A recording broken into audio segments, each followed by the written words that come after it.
নমস্কার বন্ধুরা, তো সামনেই তো সরস্বতী পুজো। তো সরস্বতী পুজো স্পেশাল আমি আপনাদের জন্য তিনটে ডিফারেন্ট স্টাইলে খোপার ভিডিও আজকে শেয়ার করব।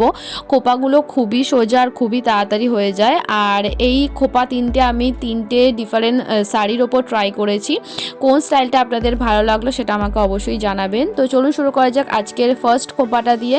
তো ফার্স্ট খোপাটা আমি প্রথমে কি করেছি, এক খোপা আমি বানিয়ে নিয়েছি। খোপাটাকে বানিয়ে আমি মাঝখানে হাত ঢুকিয়ে একটু খোপাটাকে আমি বড় করে নিয়েছি। বড় করে নেওয়ার পর আমি একটা নিচের দিকে একটা ক্লাচার লাগিয়ে নিয়েছি। লাগিয়ে নেওয়ার পর কি করতে হবে, যে খোপাটা আছে না সেটা ওই ক্লাচারটাকে দিয়ে ঢেকে দিতে হবে। আর তারপর যদি আরও একটু ভালোভাবে আপনারা সেট করতে চান তাহলে নিচে আরও কয়েকটা ববি পিন দিয়ে বা সাইড ক্লিপ দিয়ে আপনারা সেট করে নিতে পারেন, বাট আমার সেট করার প্রয়োজন নেই, ঠিকই লাগছে। তো খোপাটা বানিয়ে নেওয়ার পর আমি একটু ডেকোরেট করার জন্য এখানে লাল গোলাপ নিয়েছি। এটা আর্টিফিশিয়াল গোলাপ, এটা রিয়েল যে গোলাপটা হয় সেটা নয়। তো ব্যাস হয়ে গেল। এটা হচ্ছে প্রথম খোপা। কত তাড়াতাড়ি খোপাটা আমি করে নিলাম দেখলেন তো। তো এই খোপাটা করেছি আমি হলুদ শাড়ির ওপর, কারণ সরস্বতী পুজোতে তো হলুদ আমরা পরেই থাকি ম্যাক্সিমাম।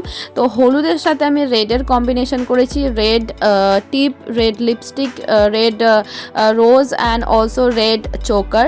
তো এটা হয়ে গেল আমার ফার্স্ট খোপা। এরপর চলুন দেখে নিন যে সেকেন্ড খোপাটা আপনারা কীরকমভাবে করবেন। তো সেকেন্ড খোপাটা বানানোর আগে আমি সামনে প্রথমে একটু হালকা পাফ করে নিয়েছি। আর তারপর আমি পিছনে প্রথমে একটা পনিটেল বানিয়ে নিয়েছি। আর তারপর যে ডোনাট বান হয় সেটা আমি লাগিয়ে নিয়েছি। তো ডোনাট এই যে বানগুলো হয় এগুলো ছোটও পাওয়া যায়, মানে আপনি যত রকমের, খুব বড় যদি খোপা করতে চান খুব বড় খোপার জন্য হয়, খুব ছোট খোপার জন্য হয়, আর মিডিয়াম খোপার জন্য হয়। তো আমি এটা মিডিয়াম খোপার জন্যই নিয়েছি, কারণ খুব বেশি বড় খোপা আমার ভালো লাগে না সেই জন্য। আর এটা মনে হয় আমার 35 টাকা নিয়েছিল। এটা আমি লোকাল মার্কেট থেকে কিনেছি। তো আপনারাও লোকাল মার্কেটে ইজিলি পেয়ে যাবেন এই খোপাটা। তো এই খোপাটাকে দিয়ে প্রথমে আমি পনিটেলের মধ্যে লাগিয়ে নিয়েছি। আর তারপর ওই খোপা বরাবর আমি কি করেছি, বাকি চুলগুলো বিছিয়ে নিয়েছি। বিছিয়ে নেওয়ার পর যে এক্সট্রা চুলগুলো সাইড দিয়ে পড়েছিল সেটা আমি দুভাগে ভাগ করে সেটাকে টুইস্ট করে পাকিয়ে আমি খোপার দুপাশে ভালোভাবে ঘুরিয়ে ক্লিপ দিয়ে ভালোভাবে সিকিওর করে নিয়েছি। তারপর খোপাটাকে ডেকোরেট করার জন্য এখানে আমি সাদা রঙের যে আর্টিফিশিয়াল ফ্লাওয়ার বান আমি এটা লাগিয়ে নিয়েছি। তো এটা আমি ফ্লিপকার্ট থেকে কিনেছি, আর এটা রিভিউ আমি কিছুদিন আগে শেয়ার করেছিলাম। তো এই যে ফ্লাওয়ার বানটার রিভিউর লিঙ্ক আমি ডেসক্রিপশন বক্সে দিয়ে দেবো। তো আপনারা চাইলে এই ফ্লাওয়ার বানটার রিভিউ চেক করে নিতে পারেন।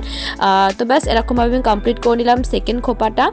আর এরপর করব আমি লাস্ট হেয়ার স্টাইলটা। করার আগে আমি কি করেছি, চুলের কিছুটা অংশ, মানে সামনের কিছুটা অংশ আমি কি করেছি, প্রথমে ভিজিয়ে ওটাকে বিনুনি করে ওভারনাইট রেখে দিয়েছিলাম, কারণ আমার কাছে কোনো কালার নেই, আমি কোনো কালার বা স্ট্রেটনার ইউজ করি না আপাতত পর্যন্ত। তো আমি একটু, এমনিতেই আমার চুল কার্লি, কিন্তু আমি আরেকটু কার্ল চাইছিলাম সামনের দিকটা। তো সেই জন্য আমি এরকমভাবে ওভারনাইট বিনুনি করে রেখে দিয়েছিলাম। তো এরকম ধরনের কার্ল এসছে। এরপর আমি কি করেছি, যে ক্রাউন সেকশন আছে ক্রাউন সেকশন থেকে আমি একটুখানি ব্যাককম করে নিয়েছি চুলটা, যাতে হালকা ওই ক্রাউন সেকশনের জায়গাটা একটু ভলিউম আসে।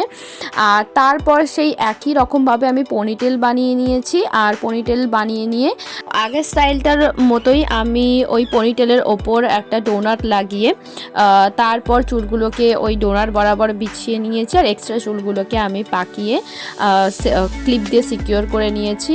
আর সামনেতেও আমি ঠিক একই রকমভাবে করেছি, সামনেটাও একটু যাতে ভলিউম লাগে সেই জন্য আমি একটু ব্যাককম করে নিয়েছি। আর যেহেতু আমার সামনে কোনো ফ্রিঞ্জেস কাটা নেই, তো সেই জন্যই আমি হালকা যতটুকু ফ্রিঞ্জেস ফেলানো যায় ফেলিয়ে নিয়েছি। আর অবশেষে খোপাটা ডেকোরেট করার জন্য আমি এখানে একটা আর্টিফিশিয়াল ফ্লাওয়ার গাজরা লাগিয়ে নিয়েছি। And that's it.